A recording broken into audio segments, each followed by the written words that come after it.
आखिर मंथरा पूर्व जन्म में कौन थी? क्यों मंथरा और भगवान विष्णु से युद्ध हुआ? क्यों करती थी मंथरा भगवान राम से बैर? दोस्तों, यह कथा तेलुगु भाषा के रामायण रंगनाथन अध्याय 454 में वर्णित है। दोस्तों, आइए जाने इस अद्भुत वृतांत को। आप देख रहे हैं भक्ति मन। मंथरा जन्मांतर में प्रहलाद की पौत्री तथा विरोचन के पुत्री थी।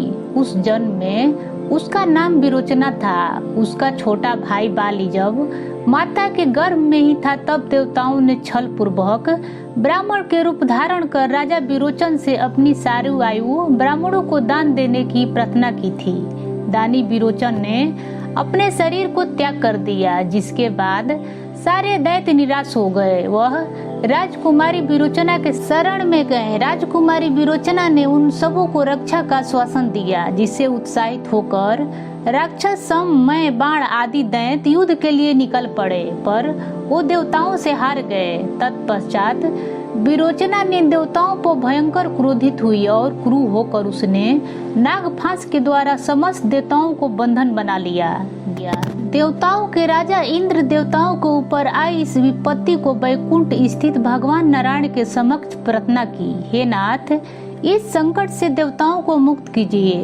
तत्पश्चात भगवान विष्णु ने इंद्र को अमोघ शक्ति प्रदान की, जिससे इंद्र ने न केवल नागफांस के बंधन को काटा, बल्कि उसी शक्ति से इंद्र ने राजकुमारी विलोचना को अचेत कर दिया। इस दिव्य शक्ति के प्रभाव से राजकुमारी विरोचना का शरीर अपंग हो गया। वह कुब्जी सी हो गई। यह देख दैत्य स्त्रियों ने भी उनका पीछे से बड़ा उपहास किया। राजकुमारी विरोचना इस उपहास को सहन न कर सकी और अपने आप को मार डाली। राजकुमारी विरोचना को भगवान विष्णु से भी बदला लेने की भयंकर वासना मन में थी।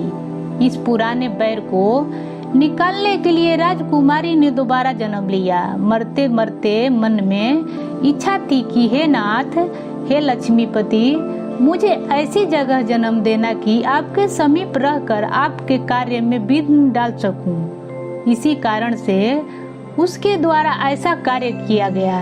राम जो कि भगवान विष्णु के अवतार थे, उन्हें वनवास हुआ और वनवास के दौरान उन्हें असुर और राक्षसों का नाश किया। इस तरह मंथरा ने उन असुरों से भी बदला लिया जिन्होंने उसका अपमान किया था, और भगवान विष्णु से भी शत्रुता निभाई, जिसकी वजह से सारे संसार में अपयश की भागीदार बनी। दोस्तों, हमारे धर्म ग्रंथ उपनिषद और वेदों में भी इसका वर्णन है, और उसका प्रमाण भी है कि मनुष्य के मरते वक्त उसकी स्मृति जिस चीज के बारे में सोचती है, वैसा ही उसे अगले जन्म में मिलता है। भगवान श्री कृष्ण गीता में भी कहा है कि अगर वह भगवान की स्तुति करता है तो उसे मोक्ष की प्राप्ति होती है।